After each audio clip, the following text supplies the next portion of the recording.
E nesse podcast do Monsters of Rock, podcast oficial, a gente vai estar trazendo muita coisa. Curiosidade, história, tudo que envolve esses 30 anos do festival Monsters of Rock. E agora que a gente vai falar de história do Monsters of Rock, conforme a gente citou agora há pouquinho, o Muniz foi quem trouxe o festival para cá pro Brasil. Em 94 ele foi no festival lá em Dunnington. E eu sei que você também estava nesse festival lá. Como é que foi para você ir nesse festival lá na Inglaterra e depois você vê ele sendo confirmado aqui no Brasil ainda? Foi maravilhoso, Eric, porque eu estava lá como correspondente internacional de uma revista aqui do Brasil. Eu tive chance de poder assistir bandas que eu nunca tinha visto antes, né? Inclusive, como eu falei, o Aerosmith, para mim, na época, estava bombando com Get a Grip, Pantera estava bombando. O Sepultura foi o primeiro show em Donington deles. O Pantera era com a formação original ainda, né? Formação original. A Sepultura foi animal também, fez a galera pular todo mundo. E teve o palco 2, pouca gente sabe, né? E Terror Vision tocou lá, Biohazard, como eu já tinha citado, vários artistas, né? E o legal também foi em 95. Mas antes de falar em 95, vou responder a sua pergunta, que você perguntou o que eu achei estando lá, assistindo o Donington original, né? O Monster em Donington lá, e depois sabendo que veio para o Brasil. Meus amigos ficaram loucos, né? Eu só ligava para a galera e falava, vai, não tem o que falar. Porque nunca teve um festival de heavy metal no Brasil. Não, desse jeito não. Foi o primeiro, como eu falei, foi histórico, né?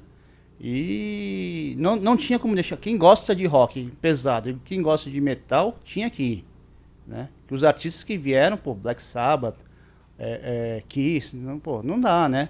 Tem que prestigiar mesmo porque valia muito a pena. E além desse de Dunnington lá de 94, teve mais algum que você foi? Não, fui em Donington em 95 também, que eu tava morando na Inglaterra, não é que eu sou rico não, morava lá. Você também pode. Então, eu estava como correspondente internacional na época. Em 95 foi legal também porque teve o Escape Out of the Studio do Metallica. E o Metallica fez o único show do ano, eles estavam gravando o álbum, né? Fez o único show em Donington. E eu tive o privilégio de poder assistir do Snake Pit, que é o triângulo, né, no meio do palco. E, cara, foi maravilhoso. Tava lá do lado dos artistas, né? Eu olhava para um lado, eu tinha Sebastian Bach, do outro lado tava Kerry King, pô, o pessoal do White Zombie também, eu pude assistir o show. Eu fico imaginando a galera do metal na época, que por mais que de vez em quando sempre tinha um show ou outro, um festival desse porte nunca teve, foi o primeiro, né? Não. Anunciando um festival desse porte em São Paulo. Isso, aí teve no Brasil em 94, 95 e 96. 96 eu consegui voltar para o Brasil uma semana antes do festival aqui, daí eu estava sem ingresso, sem credenciamento, nada. Aí eu entrei em contato com a assessoria do Monsters aqui e estava fechado, não tinha o que fazer mesmo, eu entendo, o profissional fala mais alto, né? Só que o que eu tive que fazer? Eu tinha que entregar uns prêmios para o Iron Maiden na época, aí eu consegui falar com o empresário deles, empresário do Iron. Eu expliquei a minha situação, ele conseguiu me arranjar um passe, né? Uma credencial para poder assistir. Aí quando eu fui retirar a credencial eu era do Iron Maiden, fui do Iron Maiden por um dia. Então, você também pode ser do Iron Maiden por um dia. É só conhecer o empresário deles e pedir a credencial. Fácil.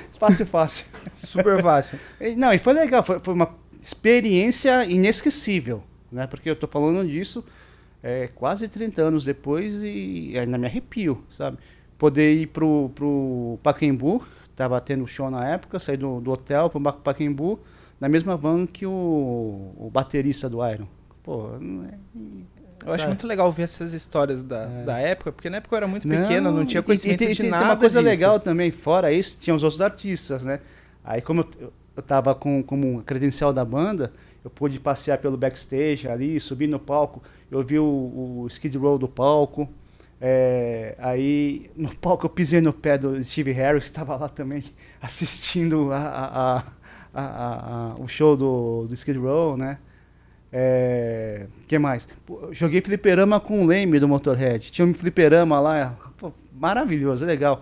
O pessoal do Halloween também, eu fiz umas fotos lá, porque eu estava fazendo uma cobertura para uma revista do Japão, na época, né? além da brasileira. Então eu aproveitei para fazer várias imagens, conversar com o pessoal para poder ter esse material vasto aí, super rico, para poder ir para o Japão também e levar o nome Monsters of Rock para fora do Brasil também, né? É muito legal ver banda desse porte ainda atuando. Que Sim, nem há 30 sim. anos atrás teve o Monsters of Rock, teve o Brasil, de outros países, onde essas bandas que estavam em atividade, que nem você falou que conheceu o Skid Row. Uhum. Eu conheci o Skid Row no retrasado, tipo, eu era muito pequeno na época dos anos 90, e agora eu tive a oportunidade de também poder conhecer eles. E ainda a gente poder ter a oportunidade de ver bandas como Judas Priest e Scorpions ainda nativa fazendo um show num festival desse tamanho. Não, isso não tem preço, né? É uma experiência única que você tem que aproveitar sempre que tiver a oportunidade. Os caras literalmente atravessaram gerações. Sim, sim. Você tem que ir junto, senão você fica para trás, né? E ficar para trás, para quem gosta de metal, para quem gosta de rock pesado, não dá não. Tem que ir lá e curtir. É o momento, é o momento.